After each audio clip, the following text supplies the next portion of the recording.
Literatura. Pintura. Teatro. Poesía. Escultura. Cine. Música. Danza. Uso de la cultura.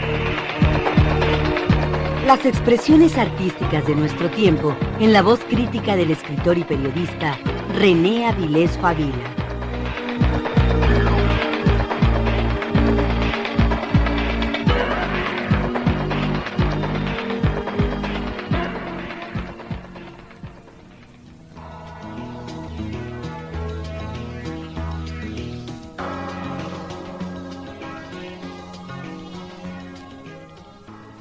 Así nace entonces este libro, con un título agresivo, por cierto, Cultura para qué, muy francés, es una idea propiamente de mis editores.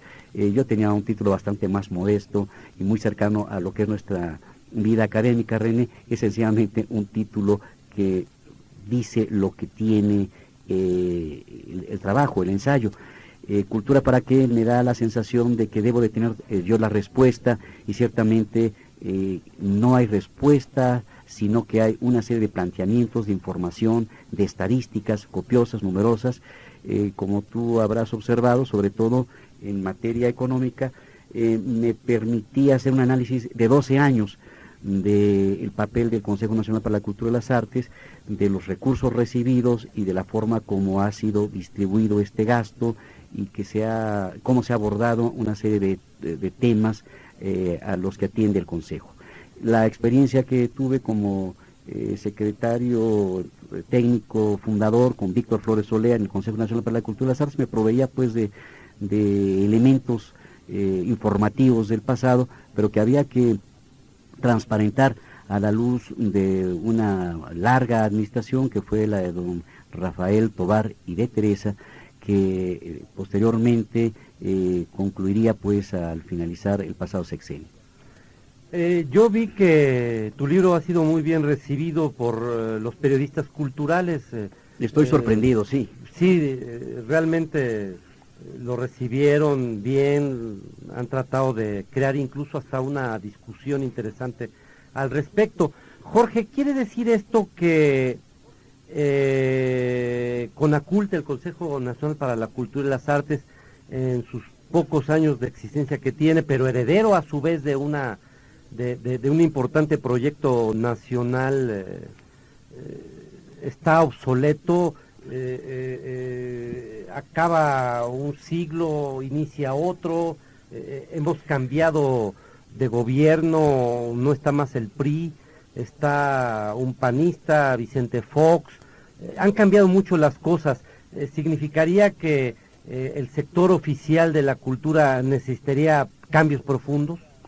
En primer lugar, yo creo que lo importante son las instituciones, y que la resiedumbre de esas instituciones les va a permitir traspasar incluso periodos de cambios en la vida política.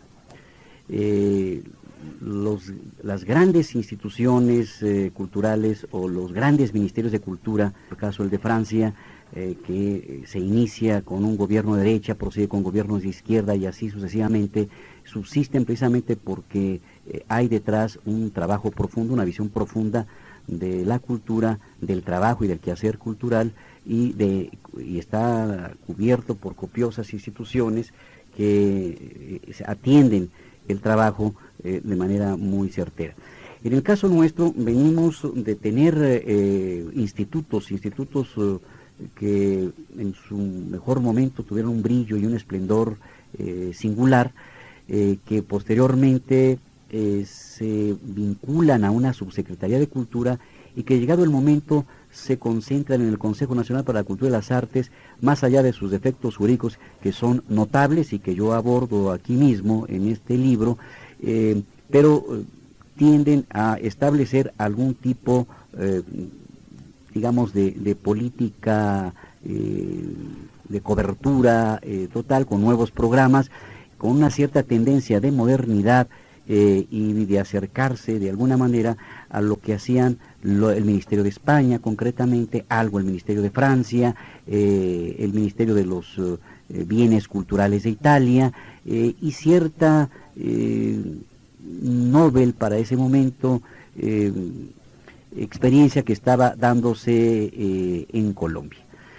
Durante 12 años el Consejo Nacional para la Cultura y las Artes, bueno, ha estado desarrollando su tarea, no exento de problemas, pero sobre todo de polémica en torno a su resiedumbre jurídica, que como bien sabemos tiene problemas de su nacimiento.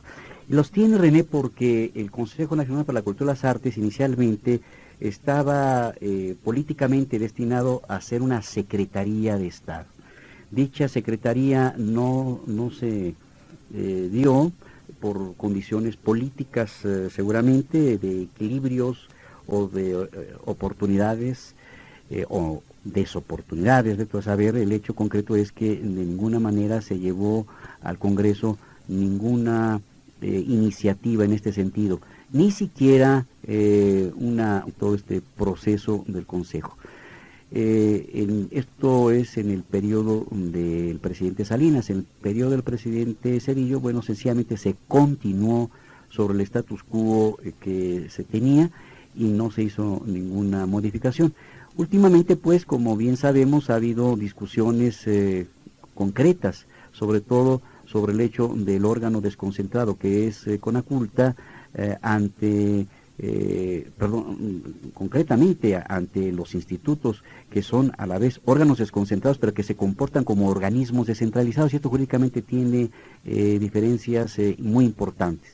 El hecho concreto es que aunque se comporten como tales, porque las dos leyes de los institutos dadas por el Congreso les dan características de este orden, y esto se explica de manera muy sencilla porque cuando fueron dadas estas leyes ni siquiera existía suficiente teoría y doctrina jurídica para distinguir entre órganos desconcentrados y organismos descentralizados. Sin embargo, el Poder Legislativo les trata a los dos institutos, les trata como órganos desconcentrados. ¿Por qué lo digo esto? Bueno, pues sencillamente porque las reglas que se les imponen al conformarse el presupuesto les da esta característica, muy concretamente por lo que respecta al uso de los llamados recursos propios. Esa es, pues, digamos, de manera muy apretada la situación sobre la que ahora se monta en una nueva administración de diferente filiación político-ideológica, una institución que en todo caso creo que puede estar llamada a jugar un papel importante en el desarrollo del país, en la medida en que se utilice como un instrumento para hacer la concertación de las políticas culturales que se requieren abordar tanto en los institutos mencionados, el Instituto Nacional de Antropología e Historia, el Instituto Nacional de Bellas Artes y Literatura, como en múltiples otras instituciones. Este mismo Instituto Mexicano de la Radio ha sido considerado como una institución, un organismo público descentralizado como lo es, que debe de integrarse. Está el sector cinematográfico, está en la radio también radioeducación, en fin, hay un sinfín de órganos, pues, de instituciones que adicionalmente conforman este universo cultural. Jorge, pero pareciera, permíteme antes recordarle a nuestros amigos que estamos en el 56010802 y que obviamente les vamos a obsequiar ejemplares de tu espléndido libro Cultura para qué, editado por Océano. Jorge, pero mi pregunta, mi inquietud es, se sigue insistiendo en que tarde o temprano toda esta estructura cultural de la que estamos hablando, que en México es muy importante, terminará siendo una Secretaría de Estado.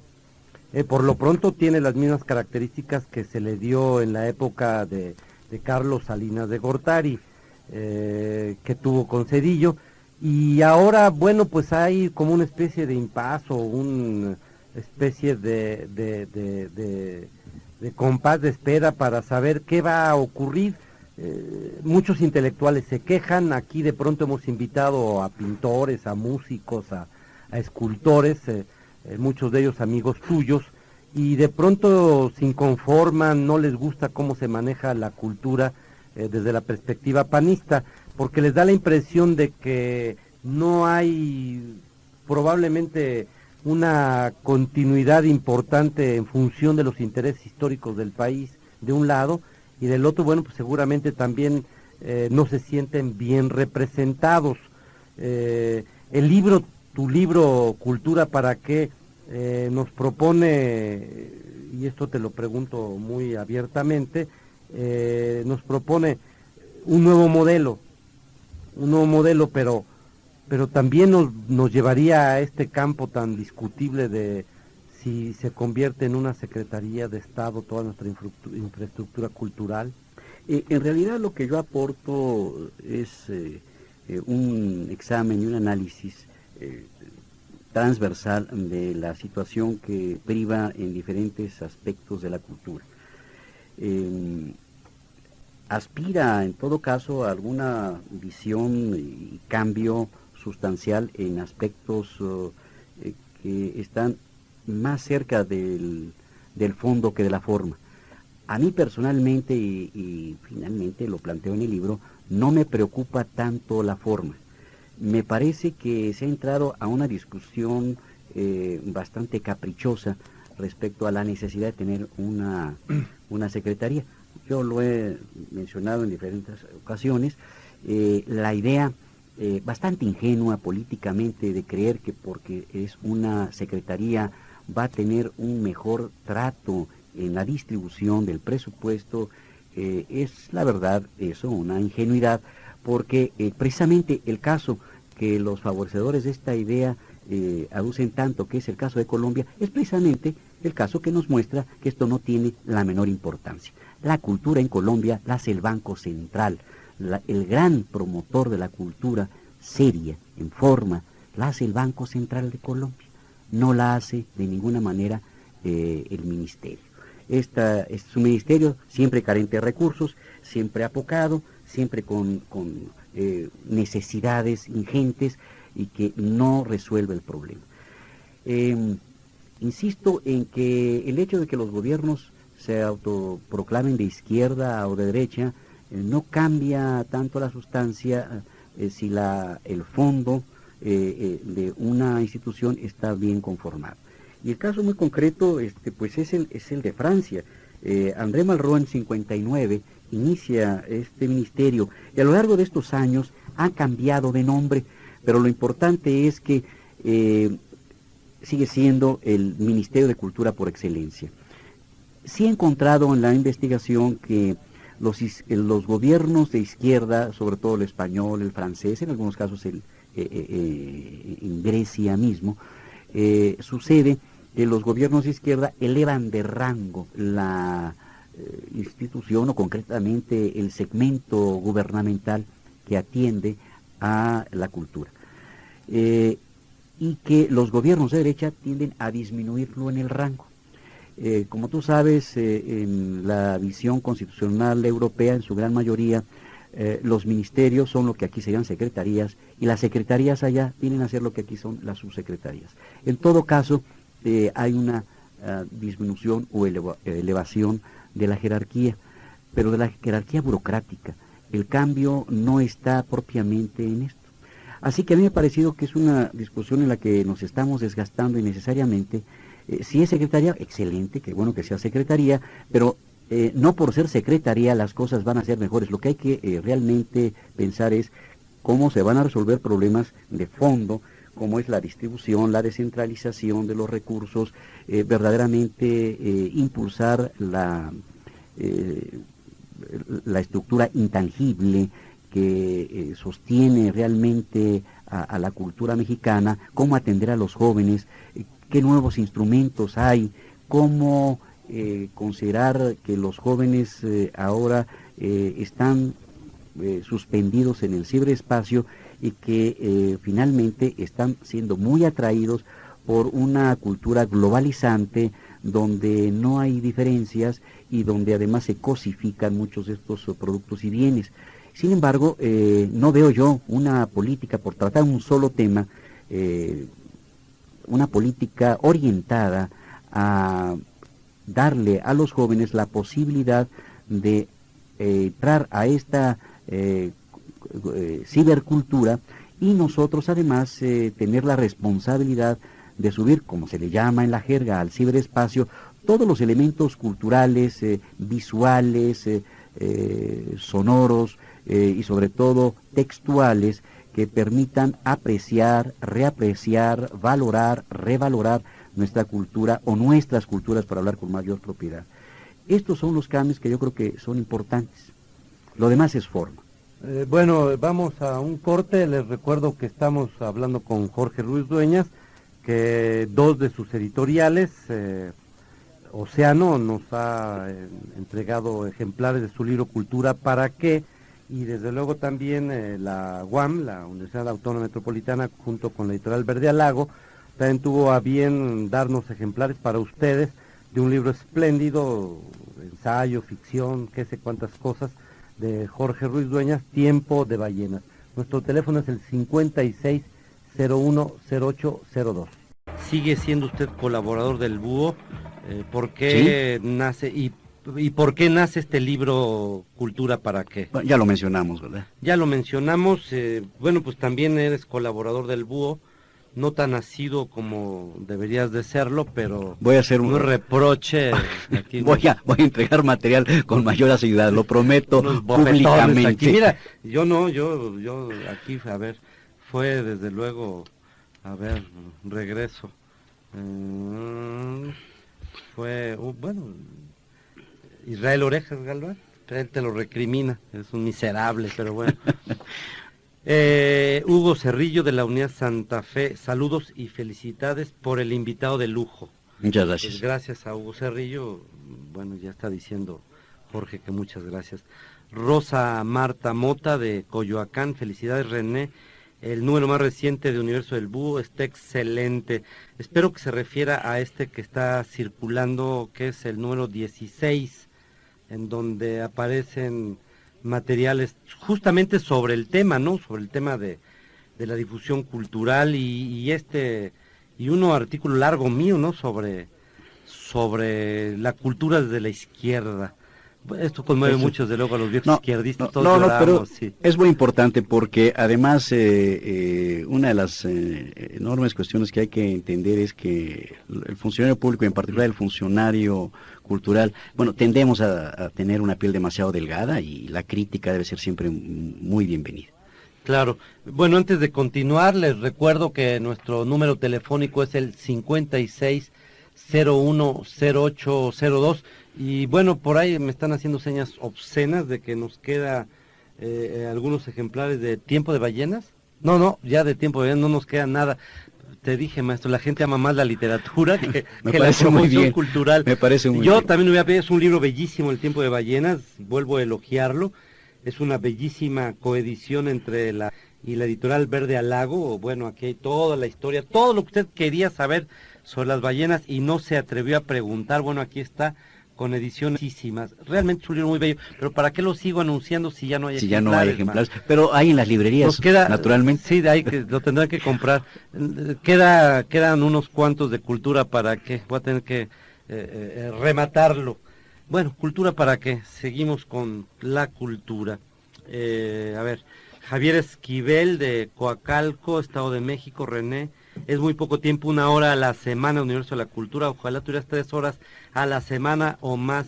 Inmediatamente paso esto a este joven imberbe que se llama Santiago Krill, para que me dé 3 horas a la semana. Bueno, es que yo mira, Javier, la verdad es que no tengo la menor idea ya dónde está Imer, si pertenece a Gobernación o pertenece a la Secretaría de Educación Pública o a quién. En cuanto yo lo averigüe, te prometo que voy a pedir las 3 horas para que pues más o menos estemos más informados de lo que ocurre en la cultura nacional. Verónica Bobadilla, Jorge, de Colonia Paraíso, Iztapalapa. Saludos, René, te conocí el sábado pasado. Oye, esto suena sumamente provocativo. En la UAM Xochimilco, bueno, eso ya me tranquiliza. Y me encantó tu plática. Tienes un correo electrónico para escribirte. Felicidades al maestro Jorge Ruiz Dueñas por su trabajo en la promoción de la cultura. ¿Cuál es mi teléfono, mi correo electrónico? ravilesf@prodigy.net.mx. Verónica, ese es mi... Pero de todos modos, si no ahí, tú vas a la UAM Xochimilco, bueno, pues por ahí soy el coordinador de extensión universitaria, bueno, pues por ahí me puedes encontrar. José Díaz, de la colonia Cañada de Álvaro Obregón. Maestro Jorge Ruiz Dueñas, ¿usted podría hablarnos de los acuerdos de San Andrés y de la Cocopa? Bueno, creo que la noticia de hoy en la tarde, a mí en lo personal me parece que es una noticia que nos debe de preocupar porque independientemente de la postura que se tenga respecto de las reformas constitucionales que implican los acuerdos de San Andrés, independientemente de la visión reglamentaria que hay para dar o no tribuna, lo cierto es que los hechos, como acostumbra siempre la historia dándonos lecciones, pues rebasan cualquier planteamiento reglamentario. Me parece que se está perdiendo una oportunidad de resolver este problema sin intervenciones externas. Me parece que se está perdiendo la posibilidad de fortalecer un proceso democrático y que podemos entrar realmente en condiciones en las que el lenguaje se altere, que se exasperen quienes durante mucho tiempo han esperado, pero también que se convierta en una discusión sin fin, una vez que se retire en su caso el grupo de zapatistas, como se ha dicho. Yo esperaría que en las próximas horas todavía en un acto de reflexión y con una cierta claridad interpretativa respecto del reglamento, ley de la Cámara, se permitan alternativas y una apertura al entendimiento común. Todo mundo debe de ceder un poco, pero ciertamente, insisto, es una pena que por una cuestión de forma, las cuestiones de fondo y de sustancia puedan llevarnos a condiciones desagradables. Hoy decía Carlos Ramírez en su columna habitual de del Universal que Marcos estaba dándose encontronazos con la realidad, es decir, con los medios de comunicación, que era muy distinto tratar con un intelectual, con dos, con tres, de manera individual, que ya tener un trato habitual, cotidiano con los medios de comunicación. Se refería concretamente a este choque que hubo el pasado viernes con los llamados monos blancos y con otro parte del personal de seguridad. Es decir, eso evidentemente también provoca un desgaste en la figura de Marcos. No es lo mismo estar en la selva lacandona tratando con ciertos personajes que él selecciona, que él escoge, a tener que enfrentar diariamente a un montón de reporteros de radio, televisión y prensa. Y esto, decía Carlos Ramírez, produce un desgaste. Y ese desgaste puede, en efecto, traerle trastornos a su movimiento. Bueno, la exposición siempre trae desgaste, sin embargo, yo tengo la opinión de que a pesar de ello, el desgaste mayúsculo va a ser para las instituciones, va a ser en todo caso para los poderes constituidos, más que para un grupo de alzados. Concretamente, en el papel que están jugando, creo que incluso, se aceleran las presencias extrañas, como la señora Mitterrand, que debe estar más preocupada por la situación penal de su hijo Christopher, que ha resultado un pillo, por mucho que diga ella que es un buen muchacho, como es el caso de mucha gente alrededor del régimen de un hombre pues que además era venerado por su inteligencia y por su capacidad de negociación, como fue François Mitterrand, y gente como François Sagan, por ejemplo, está ahorita con un juicio tremendo porque le han encontrado muchas porquerías fiscales. Elf, el gran monstruo francés paraestatal, se encuentra también lleno de porquerías, pero bueno, y es propiamente de la época y el régimen de su marido. Pero eso es exactamente lo que me parece tremendo, es decir, que empecemos a quedar en manos y en el tono que se le ocurra a las izquierdas europeas y no atendamos a la resolución de nuestros propios problemas. Me parece que además es la pérdida, si acaso el lenguaje se exacerba de parte N, se pierde una oportunidad brillante de solucionar, yo no digo que los problemas de todos los pueblos del mundo, pero sí del indigenismo en América Latina. La revisión de las constituciones latinoamericanas nos muestra que la mexicana en ese sentido está sumamente rezagada, pero tampoco las otras constituciones han resuelto de cuajo problemas como los que se menciona como una petición importante, que es la autonomía de esos pueblos y el reconocimiento sobre todo de sus culturas. Así que bueno, en síntesis, creo que es algo que nos debe de preocupar y esperemos que en las próximas 48, 72 horas haya alguna señal política, algunos guiños que permitan llegar a una mejor solución. Suena difícil de pronto decir, bueno, ahora me regreso a algún lugar de la selva lacandona, recupero mis armas y nuevamente entro en guerra con el Estado, un Estado que a lo largo de 15 días ha protegido la marcha zapatista. Sí, no, yo creo que fundamentalmente será una revuelta mediática en toda su extensión. No creo tanto en espero en una visión de choque, pero claro que las consecuencias que puede traer el exacerbamiento del lenguaje, las condiciones en que de pronto se presentan grupos contrarios en circunstancias de roce y fricción, pues pueden súbitamente encender chispas, explosiones de carácter que sería grave, ¿no? Muy lamentable. Justamente Jorge Magdalena Preciado de la colonia Malinche nos dice, Marcos dijo hace un par de horas que se regresa a Chiapas.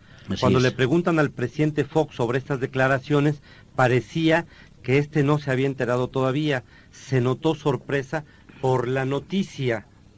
Esto es, bueno, pues prácticamente es parte de la información. Es decir, no hay una reacción definitiva, oficial de la Presidencia de la República. Bueno, entiendo que todavía no la hay, o quizás a esta hora en otros medios esté dándose aquí mismo en el IMER, es probable, no lo sé, pero seguramente tendrá que haber una reacción del Ejecutivo Federal y tendrá que haber una reacción del Poder Legislativo, necesariamente, debiera de ser, yo creo que procede, evidentemente. Pues mira, Angélica Ortega dice que justamente ex Hacienda Coapa, que me uno a la petición de alargar más el tiempo del programa. Felices a René y al maestro Jorge Ruiz Dueñas por el trabajo de ambos para promover la cultura. Bueno, pues pasaremos los mensajes. Hugo Cerrillo, maestro Ruiz Dueñas, a ver, el servicio civil en Italia, ¿en qué consiste? Bueno, el servicio civil en Italia y en Europa básicamente es el hecho de que los trabajadores al servicio del Estado, por decirlo en nuestro propio lenguaje, tienen posibilidad de permanecer en sus tareas en la medida en que vayan cumpliendo con... ¿Qué te importa si son comunistas o capitalistas? Tú eres un profesional. Exactamente, porque es la profesionalización, válgame el término, nuestro auditorio, de la... tarea al servicio de un Estado que no de un gobierno. Te interrumpo abruptamente, Jorge, se nos acabó el tiempo, pero sí me gustaría, nuestros amigos radioescuchas que nos han llamado tanto el día de hoy, gracias, también quisieran saber algo de tu propio trabajo, de tu obra literaria. De tu propio trabajo también es el otro, pero del más importante, a juzgar por lo que piden aquí, Tiempo de Ballenas. ¿Qué nos deparas, literatura? Bueno, pues como tú sabes, recientemente tuve una experiencia muy interesante en Chile con la presentación de una antología poética y la presentación de esto en la Biblioteca Nacional de Santiago por el gran poeta Gonzalo Rojas. Fue un momento importante, insisto, para mí. Es la segunda antología, la primera se hizo por Orfeo en Brasil. Me refiero yo fuera de México. Seguiré con mi tarea poética y ahora mismo estoy entregando, ya es cuestión de días literalmente, una novela para Plaza y Janés, que espero que alrededor del mes de octubre vea ya la luz pública. Hay algunos planes en este sentido, así que El Reino de las Islas, que es como se llama esta novela, pues está próxima a salir. Pronto la tendremos. Así es. Y por lo demás, bueno, preparo ahorita unas conferencias para el Colegio de Sinaloa en relación con el método histórico y el método de Álvaro Mutis en el relato corto, que me permitirá, bueno, abordar algunas características específicas de este notable narrador y poeta latinoamericano, de suerte que pues allí tenemos en cierne algún ensayo. Claro. Pues Jorge, muchas gracias. Muchas gracias a ti, René. Comentarios siempre agudos, inteligentes. Te agradezco mucho que hayas aceptado estar en esta que fue tu casa, que dirigiste con mucho tino, con mucha inteligencia. Y bueno, pues nos despedimos. En los controles técnicos, Álvaro Sánchez, guión Georgina Tapia, voz Valeria Pérez Fraga, asistencia de producción Jesús Novas, realización Hernán Nájera, producción Gabriela Morales, la conducción y dirección su amigo René Avilés Favila, quien les agradece mucho su participación y desde luego los espera el próximo lunes en Universo de la Cultura. Muchas gracias.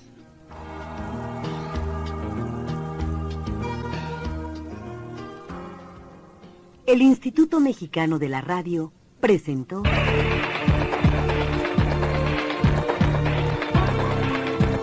Universo de la Cultura.